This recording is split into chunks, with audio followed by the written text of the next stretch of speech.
All right. Anybody heard any good jokes lately? Want to sing us?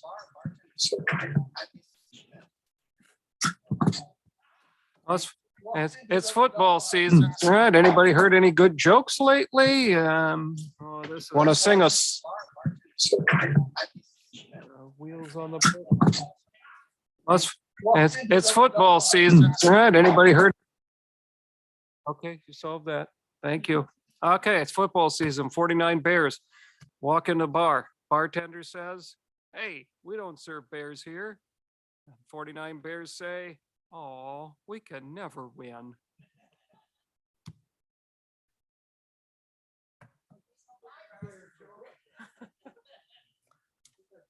They don't get any better, folks.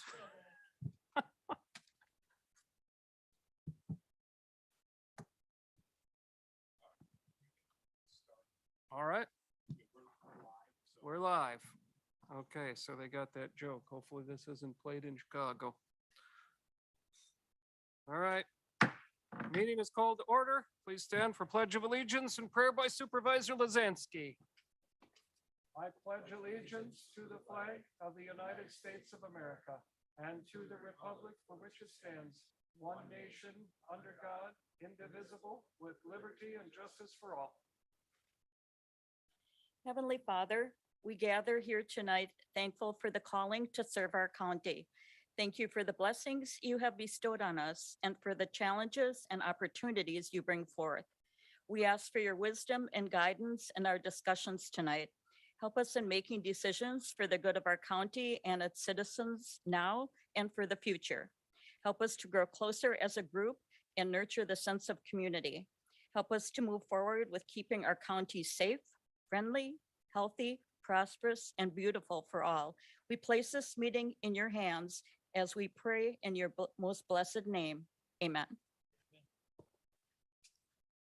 Okay, hopefully, we got a little, I guess we're a little more technical difficulty. Did you know, while we're waiting, did you know that it takes Supervisor Masteler, it's 5-minute walk from his house to the bar? It's a 20-minute walk from the bar to his house. The difference is staggering.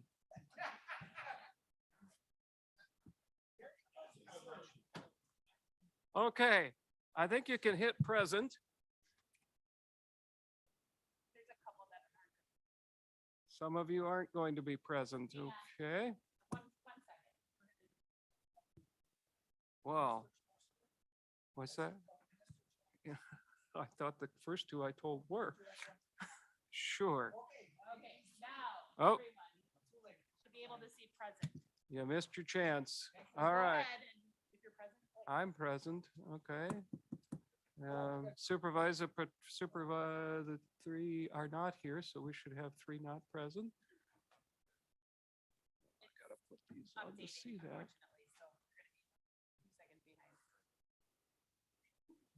No, we have Supervisor Brown gone as well, right? No, do not do that, Supervisor Yonke. Do not sign him in if he is not here. No. Don't vote for people that aren't there either. The clerk doesn't like that.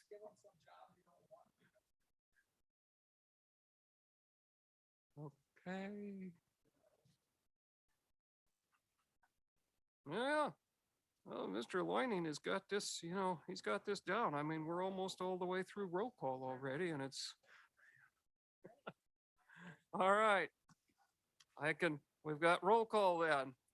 Do I have a motion to approve the agenda you have before you, Supervisor Swag? Oh, we're not ready. Sorry, disregard. No, somebody needs to make a motion. What he did.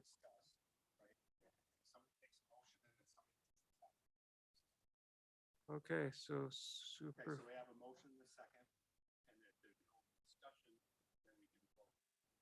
Okay. But I'll follow. So you have to give us permission to vote. So I have a motion by Supervisor Vollenweider and I have a second by Supervisor Kroll. So this is just like Jeopardy. They were first on the button. And there is any discussion? Okay, so then we may vote. And well, my only minor complaint is I gotta have glasses on to read those, but okay. Oh, well, hey, thank you. Well, I wish you'd have told me that before I made a fool of myself, but okay.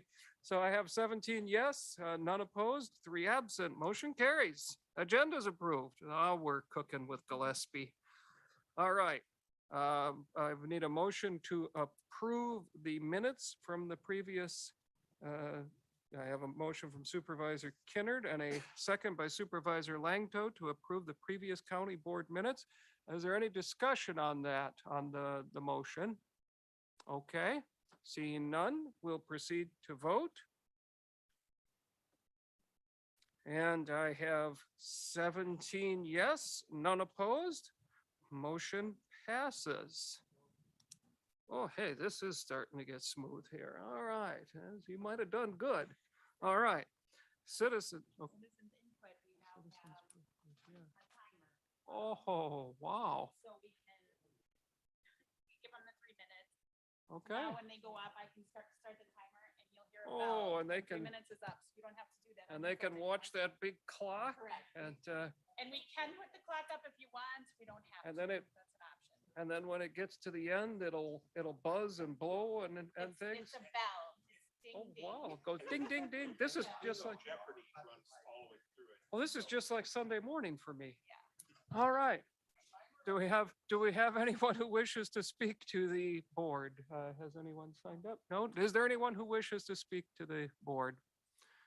Anyone wish to speak? Okay, very well. We move on. We have no appointments tonight. Annual reports. We have a report from KCEDC, Mr. Ben Nelson. If you want to proceed to the microphone, please.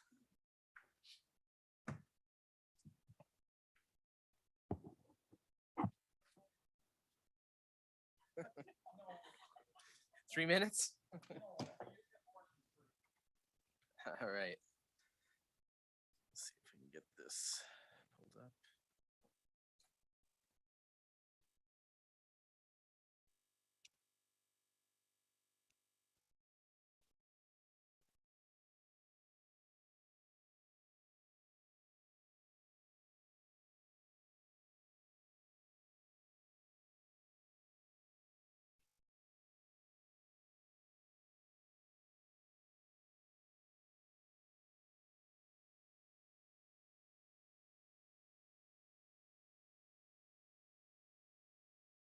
There we go.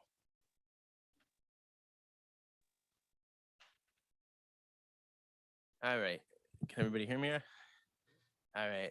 Well, thank you for inviting me to come and present. I know it's been a little bit since I've been here last. I heard there was a jail on the agenda that took up a lot of your time, so I appreciate the opportunity. So I'm here again just to give you kind of an economic progress report. I will say that some of the information in these slides, some of you may have seen before, because some of this information I've shared in other meetings and other presentations around the county. So I apologize if some of this stuff you already know.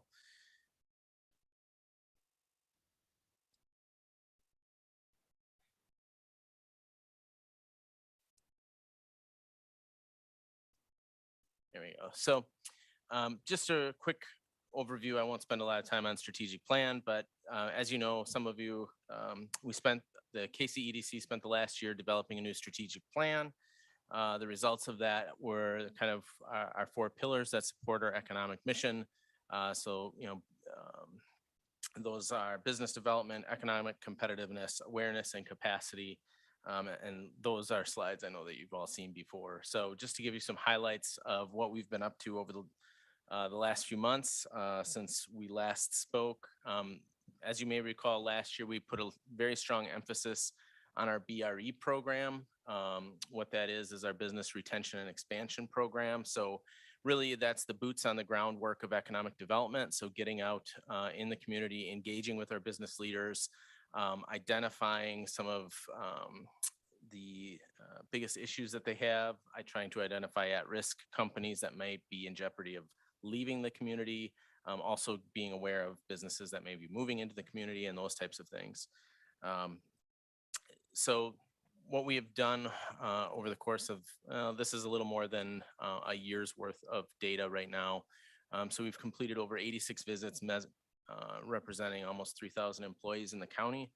The top issues that we were hearing about haven't changed.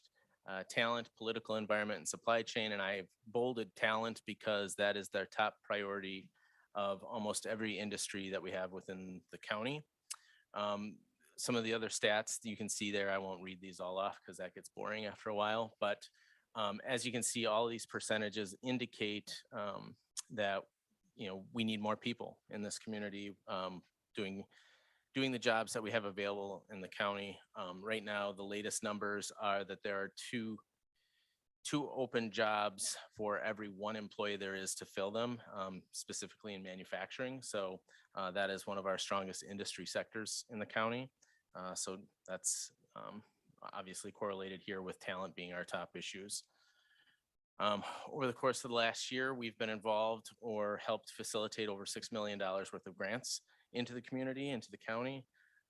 That's a mix of small business grants, some larger EDA grants, and those types of projects. And for small business, that equates to $1.7 million. Basically that 1.7 is about 35% of our region's allocation. So we're capturing a pretty significant portion of that against a region that encompasses 8 different counties, which also includes Door, Brown, and Manitowoc counties. So we're actually leading in the securing of those grants for small businesses in our region. We've also, part of a grant project was a broadband access study that we did in partnership with the New North. New North is an 18-county regional partnership looking at different economic development issues throughout northeastern Wisconsin. So this access study was really an asset analysis and assessment. There's a report that was generated from all of that and is being dispersed to all of the participating counties. And that project was funded through a match with an EDA grant, as well as local match from the partnership of economic development organizations that participated. Some of the other economic successes that we've experienced in our county alone, we've seen a 222% increase in housing permits issued from the same time last year. Looking at 5-year averages, our median income level is increasing, our educational attainment is increasing, our poverty rates are going down. The county directly benefits from the sales tax revenue increase, which is at a 7% annual increase, and our average annual wage has also increased. Those are all positive things, but we are behind some of our more populated adjacent communities. So Brown County specifically, but they're also the largest part of our MSA, which is our metropolitan statistical area. As I talked about earlier, talent has become kind of the emerging issue for a lot of our business community. The latest numbers, we haven't gotten July's updated numbers, but our unemployment rate is at 2.9%. We consistently have held we are the second lowest unemployment county in the state of Wisconsin, and that has held true now for about a year. With low unemployment comes a high LPR, which is our labor participation rate. So it's at 97%. These are numbers that are better than they were prior to the pandemic. So basically what that tells us is anybody that's of working age that's in our community should have no trouble locating a job because there are those jobs available. It also tells us that there's not a vast pool of workforce to draw from for those open positions as well, which I'll talk about a little further. One of the questions we always get is what's our return on investment? We're a public-private partnership, which is funded through public support as well as private support. So the county obviously is a large public partner for us. So just looking at that, I know some of you have seen this equation before. It's the economic value add, which is used very commonly in business to identify what's the value gained within the business in terms of creating value. So it's not quite the same as like, you buy a stock of Apple and it's $50 and now it's $100. So if we just look at the grant funding that we've accomplished in the last year of 6 million, within a very high 20% return on that, we're looking at over $5 million worth of economic value added to the community, and that's just one area of that. So just to put that into perspective, basically, so $150,000 is roughly our operating budget on an annual cycle. So if we took the entire investment amount that goes to support the EDC just through the grant program alone, that's almost 4,000% percentage increase in terms of the money invested versus what's come back. These are some of the things that we've been up to lately. We, as well as the county, are participating in a community economic development strategy session through Bay Lakes Planning. So this is a regional economic development plan and strategy. So the last time that this was done, I believe, was in 2017, and we did not know, there was no representation from Kewaunee County the last time that this plan was developed. So the fact that the EDC and the county is both engaged in this will mean that Kewaunee will be considered in some of our regional planning efforts moving forward. We recently completed a manufacturing benefits survey. So that's what the picture is there. So KCEDC is an active member of New Rep, which is Northeast Wisconsin's regional economic partnership. So that goes all the way down to Fond du Lac. Part of the reason that we did this survey was in our BRE programs, we were getting a lot of questions about, well, how competitive are our wages? How competitive are our benefits and things like that? Because obviously anybody in the skilled trades is getting poached from one company to the next. So companies wanted to know, where are we in relation to our peers? So we got just recently completed that. We'll be sharing that out with the participating manufacturing facilities that participated in it, and then also sharing that on a broader scale throughout the community. Just a little overview on that survey. So there were 191 different manufacturers that participated in it. So over the area that this represents, that's nearly about a third of the 600 manufacturers that fall within this region. Some of the strengths that were identified in our area in terms of manufacturing, and now this is benefits related, not wage specific, but we have competitive wage increases. 100% of the respondents offer paid holidays.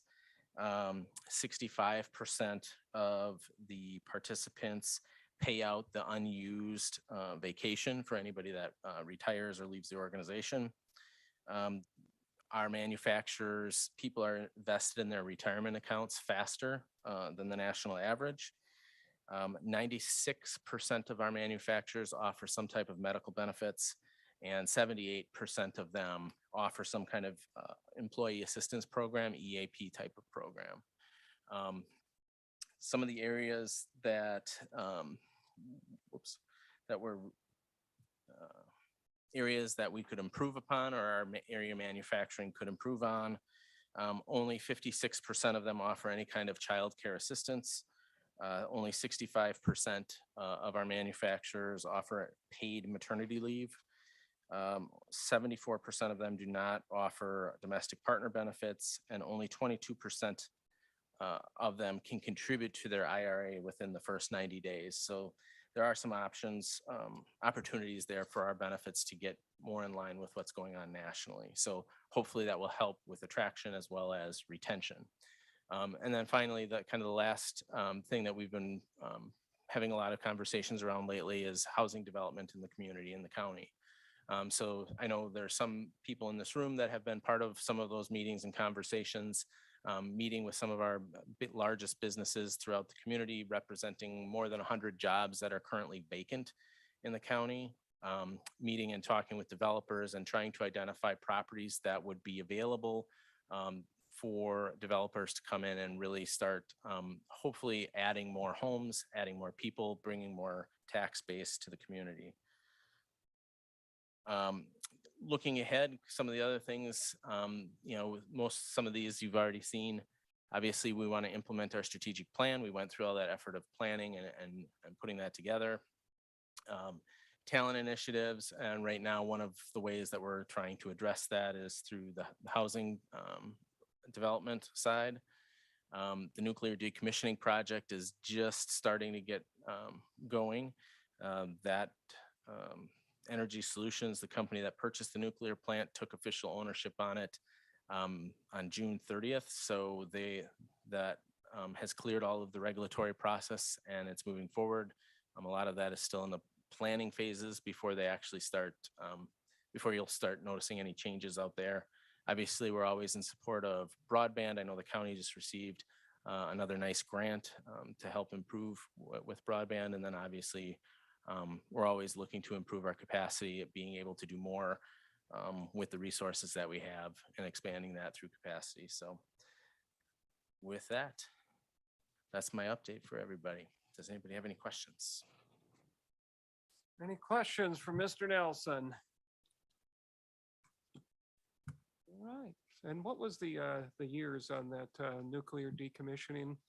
They now took possession, so that's 10 years from now, or? Their timeline was 8 to 10 years, but they have a pretty hard goal of trying to do it in 8 years.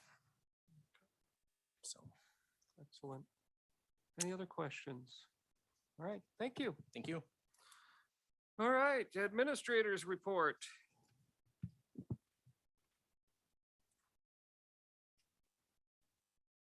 Thank you, Mr. Chair. I just have one item, just so everyone is aware. There was a ribbon cutting for the Norman Tower that is now up on air. The Norman Tower is in the town of Carlton. So with that, we now have 2, 4, 6, 8, 9. We have 9 towers on air within the county. The Tish Mills one, a site has finally been acquired, so we hope to have that up sometime in the near future. And if you've done any driving throughout the county, you have seen trenching and boring and pieces of or things of orange and light green kind of tubing that is being put in the ground. That is the conduit that is part of the fiber project, of which we have received 2 grants for. And hopefully we'll start to see the blowing of that fiber into that conduit so we can start to provide service from a fiber standpoint. I have been, and as soon as I receive it, I usually send out to all of the county board the monthly report from Bug Tussle. Hopefully you've been receiving these via email. If not, please, we'll double check your email to make sure that you receive that. But that should give you a good indication from Bug Tussle where we're at. There's always some hiccups with regards to lawns and ground being disturbed, or where a fiber route may go, which may go around someone's house and going, well, why didn't they just go straight down mine, hoping that they could then attach to the fiber that's in the road. But as always, we look at as best as we can to serve as many folks as possible. And sometimes that just means that the routes are predetermined by Bug Tussle. And as we continue to go forward with this project, we hope to put more fiber into the ground and eventually be able to serve everyone in Kewaunee County. So that's my report, unless there's questions, Mr. Chair. Supervisor Augustine. I know in last month's executive meeting, I brought up to you about bug tussle with some tile line outlets getting cut. In the town of Carlton, I did get 3 calls from farmers with concerns. Did you have a chance to reach out to them, and was there any response? I did send an email to them about that. I did not receive a response. I can send another one, and I will CC you as well as to that, so that way it's there. If you want to, you can touch. I can do that, Mr. Chair. I'm Mr. Vice Chair, sure. You also have in front of you, if we're talking about the diversity, equity, and inclusion part, you have all in front of you regarding from the Wisconsin Counties Association, regional meetings. This one is on diversity, equity, and inclusion for Kewaunee County Supervisors. That one is scheduled for Thursday, August 25th from 3 p.m. to 5 p.m. at the Paper Valley Hotel in Appleton. You're seeing diversity, equity, and inclusion becoming a very common topic throughout not only the private sector, but the public sector as well, to try to help expand and diversify our workforce. If you have any interests, there are places that you can register as well, I believe. And as always, if there's a group of you, a county vehicle can be made to schlep anyone to Appleton if they so choose. All right, any other questions? Supervisor Dell? I just got a quick question for you, Scott. Sure. Have they, Buck Tussle contacted you on anything about, all the outages that they have?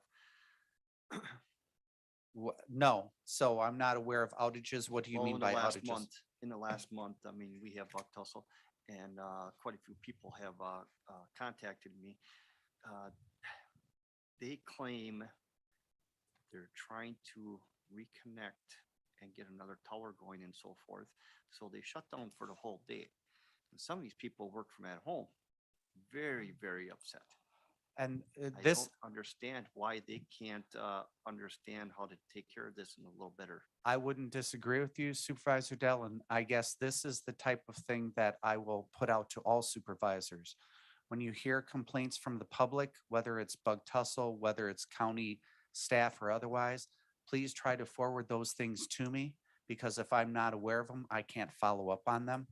So I appreciate that, and I can follow up. Well, I'm gonna guess it's over and done with now, but I will still express the concern or the disappointment regarding that. I mean, I have contacted them too personally, Okay. and they just gave me the same thing.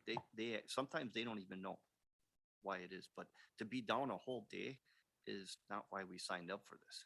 Well, and there's, I'm going to say it this way, is it's not uncommon for there to be hiccups, but we try to reduce and minimize as many of those hiccups as possible. So I will try to follow up with them and make them aware as well. It would seem if you were gonna have an entire day down that you would notify people in advance. I guess that would probably help too.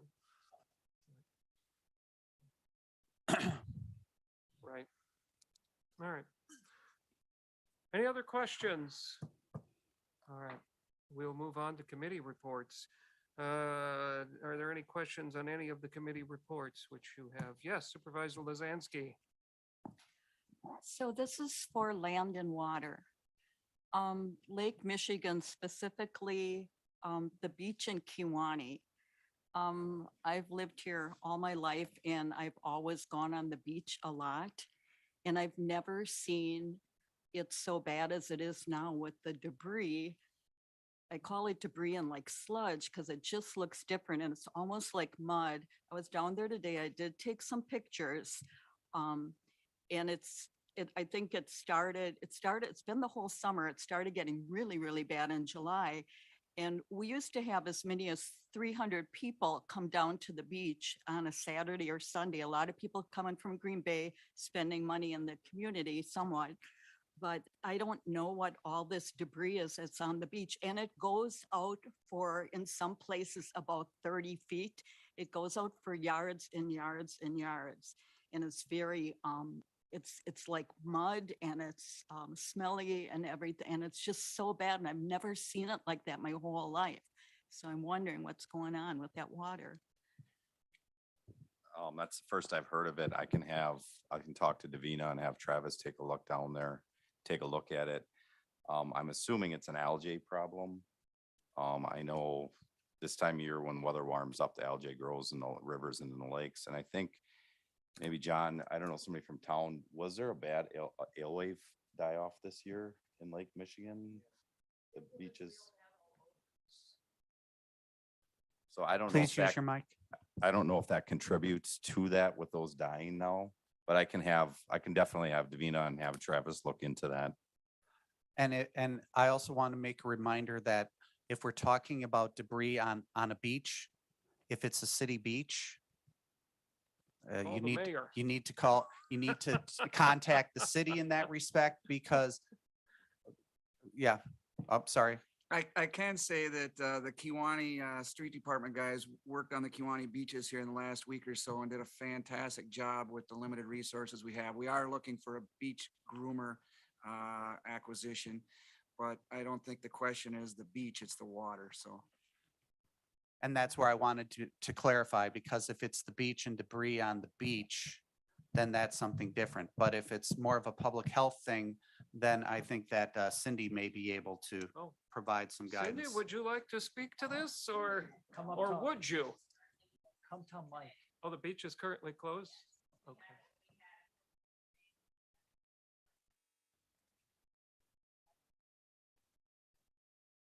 Okay, what? And what's the issue? Are you? Okay.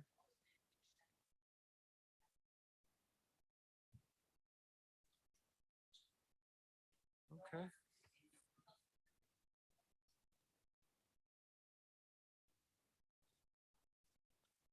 Okay. All right.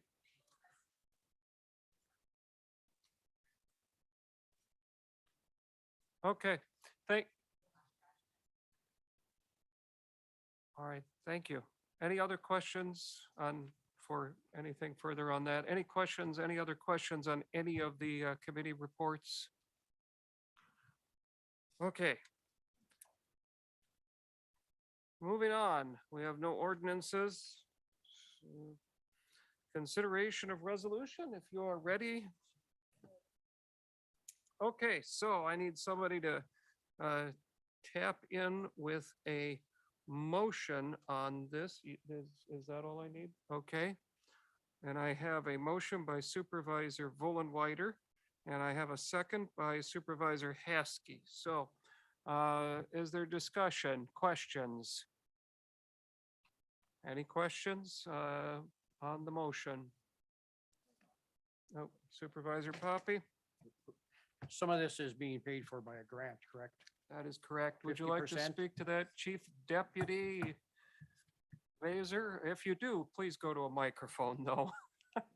I know it's a long walk and nobody wants to go all the way up there, but we can't hear you otherwise. Okay, so it's working. About a year ago, we applied for a grant, kind of a last minute thing for body worn cameras. And it took a long time to find out if we got it or not, but we ended up getting the grant. It's a 50% match on the grant. It's about $60,000 for outfitting our entire department with body worn cameras. Body worn cameras are something that's really catching on all over. Most communities around us have it. We've had a couple officer involved shootings in our county, and luckily we had squad cams. And they really rely on those cameras, and that's kind of what the public expects. That's why we applied for this grant. We did get it. So they would match 50% of everything. And we sat down with Scott and we came up with a plan of how much this is going to cost yearly also. And there are licensing yearly that you have to automatically pay those fees. And then after 3 years, which is life expectancy of the cameras, we have to put that into our budget that we're going to replace some of the units every year. Our thought was if they're supposed to last 3 years, after 3 years, we replace a third of them and we kind of put it on a 1/3 rotation and we make it work after that. If I may add, Mr. Chair, Yeah. what we're starting to see is both a public as well as a media expectation that if there is any type of event of any significance, the first thing that's asked for is body camera footage. And unfortunately now is if body camera footage is not available, then there is a certain suspicion as to are we trying to hide something? Why aren't we wearing body cameras? And so now the public expectation is that our officers should be wearing body cameras. We're able to therefore outfit our officers with that, have the cost be initially at a 50% match. That money will be coming from the contingency fund, of which we have ample dollars to do so. So in an emergency, you can't just ask them to step in front of the dash cam. Supervisor Poppy. Do you want to tell the board how long we have to keep this information? I know you talked about it to the towns last night, but The statute says, and you can correct me if I'm wrong, Dave, but 90 days for most things video is what statute requires. Currently, we have like dash cams in our squad cars. We keep it much longer than that by policy. We're trying to keep it at least 6 months, sometimes a year. It kind of depends when we run out of storage. And this does come with a storage server that we think will be plenty big for our needs. So we will try and keep things longer than that too. Sometimes complaints come in beyond 90 days. Also, sometimes, you make a copy on a DVD and we have one copy for the DA, one copy for the sheriff's department is how we keep most things. If those ever got corrupted, it would be very difficult to prosecute a case knowing that something got corrupted and, I'm sure there would be lawyers accusing us of whatnot. So if we can keep it for 6 months to a year, a lot of times the cases are far enough in a court system then that we still have the original and we'd be able to use it. All right. Any other questions for Supervisor Vollenweider? And just to clarify, Jason, I believe your explanation at finance was also describing that the dash cam is compatible with the body cams and they work in conjunction together? Or the software is the same or whatever? Yes, it's the same vendor, Motorola, basically, and that's why we're going with the Motorola's. You want them to work in conjunction with each other because it's very hard in a high stress situation for somebody to remember as soon as you get the scene, oh, I gotta turn my camera on, that's right. So what they do is they run off the same triggers. So if they trigger on the lights, then your body camera starts up the same time the squad camera does. The other advantage to it is if you go with a different vendor, when you come down, okay, something big happened and you have to save it for court. Let's just say it's an OWI stop. If they're from independent vendors, when you download that data, basically you have double the work. You download it for the squad cam and then you have to download it for your body cam. And then they probably take different modes or codecs or whatever it might be to play them. So when you go with the same vendor, when you download one incident, it saves everything in a nice package. It's easy to put on DVD and it's easy to play back in court if that's what you need. And you know that the things are going to coincide with each other. Whereas if they're different vendors, they may not coincide when you try playing them back. You turn one on later or earlier and, you have to answer questions as to why that happened. Okay. Other questions? All right. Thank you, sir. No further discussion. We'll proceed to a vote whenever, we're ready. You may register your vote. 17 yes, none opposed. Motion carries. All right. Consideration of ordinance read at previous county board meeting. We have none. Communications, resolutions from other counties? Just two resolutions, one from Taylor County, one from Brown. Resolutions regarding private funding of election administration. All right, that's it. Thank you. Kewaunee County events? How'd Shanty Days go? Well, did you get wet? Saturday, we did have a little rain, but we made up for it on Sunday with the parade and we had enough attendance that we did sell out of wristbands and everything. So that means attendance was good. All right, very good. Any other events? There's the back to school program Excellent. that we're holding on August 10th. Supervisor Yonke, you had something? I know we have a meeting in between, but save the date of September 24th for the Jubilee. Jubilee. Put it in your calendar. Very good. September 24th? Yes. Okay, thank you. Other events? All right. Chair comments. There will be an executive meeting August 23rd at 5 p.m. So it's Tuesday, 5 p.m. Executive Committee, please. Hopefully you're able to make that. Next meeting dates. September 13th is previously scheduled. October 18th is previously scheduled. So we would be proposing November 8th. That's the election. Well, that can't possibly work.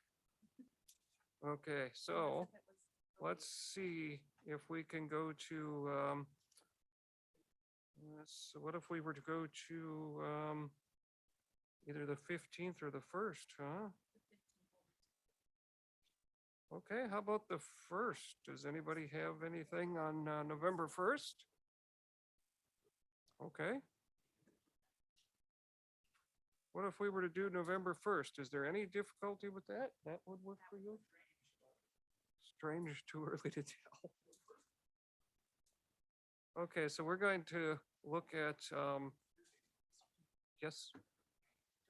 Sorry, Joanne, Miss Can I- Supervisor Lazansky? If it's the first, then I need to be excused in October, so I would need to be excused in November, which is 2 meetings in a row. Am I allowed to do that? Well, we wouldn't kick you off the board. I will be doing volunteer work in Poland, so. Okay, well, she could certainly do that. I don't expect, yeah, Supervisor Teske, Could we keep it on the 8th and just move it up to 5? does that work or does that make it to, If I may, Mr. Chair, who's that? it was Yes, me, Mr. Chair. Supervisor Feld, Mr. Feld. There's two different things regarding the date for the November. Is that's November 8th is election day, but the other part is this November meeting is where you are approving the 2023 budget. So therefore, it may be longer than what the typical one is. And we also need to have it because the clerk will then need to send that completed budget and all the requisite documents with it to the Department of Revenue. So, and that has a deadline of the 15th. So we try to do it sometime in that first 10 days of So- November.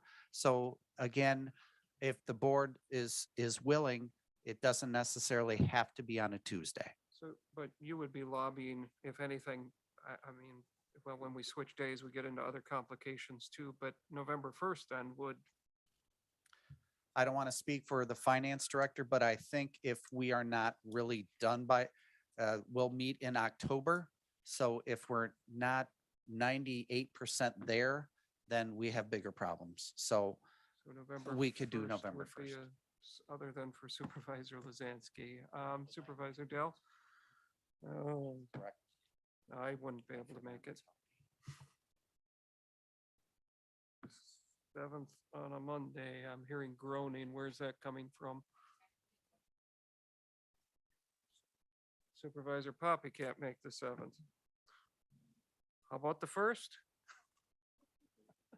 I'm sorry, it's, we never hit them all when we have to move, and unfortunately it happens.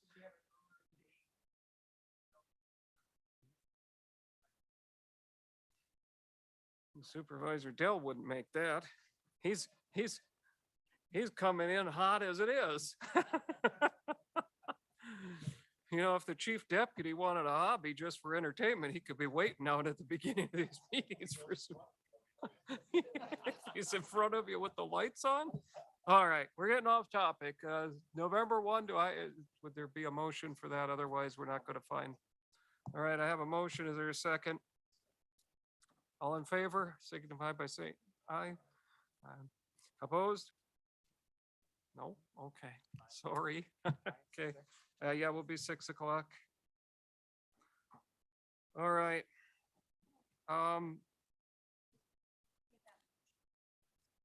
That was Supervisor Poppy made the motion. Who seconded that motion? Supervisor Augustine. Sorry, I didn't. All right, do I have a motion to adjourn? Supervisor Dell. Oh, sorry. I gotta have it on here. Supervisor Vollenweider, got him. Second by Supervisor Dell. I don't think there's any discussion on that whenever we're ready to proceed to a vote. Well, Supervisor Vollenweider's got to get on Jeopardy.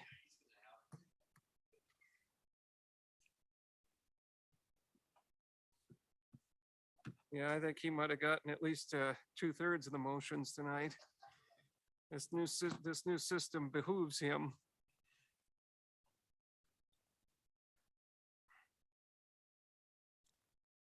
Passed by voice vote. Oh, that was a curveball. All right, motion's adjourned. Thank you.